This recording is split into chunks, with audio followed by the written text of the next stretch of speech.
A rare and moving account from Princess Charlene of Monaco about her concerns about her children, hereditary Prince Jacques and Princess Gabriella. Between maternal secrets, royal issues, and life in the spotlight, dive into the heart of an intimate story that reveals the hidden side of the prince's palace. An exclusive report that will keep you on the edge of your seat until the very last second. Behind the glittering facades of the Prince's Palace of Monaco, where the gilding reflects the radiance of the Mediterranean, lies a reality far more human and vulnerable than one might imagine. Princess Charlene, an elegant and mysterious figure, recently broke the veil of reserve that generally surrounds her private life to reveal a deeply maternal concern. Her twins, hereditary Prince Jacques and Princess Gabriella, are growing up under the constant gaze of the world, and this is not without awakening a certain anxiety in their mother. Her words, spoken with her characteristic gentle gravity, resonate like an echo of all mothers faced with the uncertainties of their children's future, but here, the stakes go beyond the confines of the home. They concern the very future of the Principality. Since their birth in December 2014, Jacques and Gabriella have fascinated and intrigued. They were born into a modern monarchy that, while preserving its traditions, finds itself in the global media spotlight.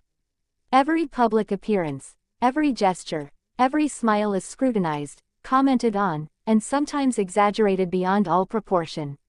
For Charlene, a former swimming champion and a woman of discreet temperament but with a strong sense of duty, this constant pressure on her children is both a burden and an unavoidable reality.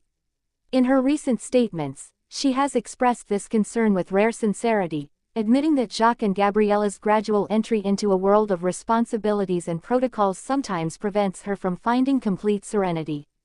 Because beyond the official ceremonies and the perfect shots captured by photographers, there is the daily grind, that of a mother who must prepare her children for a role they did not choose. Jacques, heir to the throne, already bears, at only 10 years old, the weight of the expectations linked to his position. His twin sister Gabriella, just as exposed, lives in a subtle balance between her personal freedom and public obligations. Charlene confides that she watches them closely, looking for signs of possible emotional exhaustion or discouragement. It is not only the notoriety that worries her, but also the difficulty of growing up in an environment where every misstep can become a news story. She remembers her own beginnings in Monaco, the pressure she felt, the adjustments she had to make to adapt to a highly codified world. She knows that her children will one day have to face this challenge in their own way, and it is precisely this anticipation that fuels her concerns. The twins, however, often display a refreshing spontaneity during their public appearances. Gabriella, with her mischievous smile and sometimes unpredictable gestures, has already won the hearts of the Monegasques, while Jacques, more reserved, embodies a form of gravity reminiscent of his father, Prince Albert II. But behind these charming images, Charlene remains vigilant, aware that their personalities are being shaped under unusual constraints for children their age. She insists on the importance of offering them, as much as possible, a normal childhood, filled with games, laughter, and discovery, away from flashbulbs and microphones. Yet the reality of their status always overwhelms this desire, whether during the Monegasque National Day, Christmas gift-giving ceremonies, or official commemorations. In these moments, Charlene guides them, reassures them, and protects them as best she can, while transmitting to them the codes and values necessary for their future role. Her concerns are not those of a woman afraid of duty, but those of a clear-headed mother who knows the sacrifices inherent in royal life.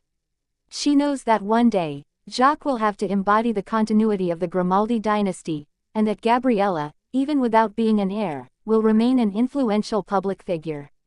In this context, every educational choice, every word spoken about them takes on a special dimension. This public confession by Charlene has touched many Monegasques, who see in her not only a princess, but also a deeply human mother, attached to family values. Some read it as a sign of openness, a desire to bring the princely family closer to its subjects through a sincere and unpretentious speech.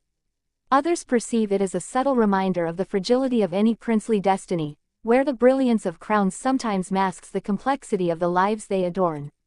In a world where image is king, Charlene here chooses the truth, assuming her fears as an integral part of her role. She knows that Jacques and Gabriella's future will depend not only on their training and sense of duty, but also on their ability to remain true to themselves. And this is undoubtedly the greatest challenge, growing up in the heart of a monarchy while maintaining one's identity, far from caricatures and unrealistic expectations. The princess's secrets invite us to reflect on what it truly means to be a child of royalty in the contemporary era. For while the privileges are undeniable, they are accompanied by often invisible constraints that only those who experience them can understand. Ultimately, the question Charlene poses, implicitly, goes beyond Monaco. How do you protect the innocence of childhood when destiny calls you to reign?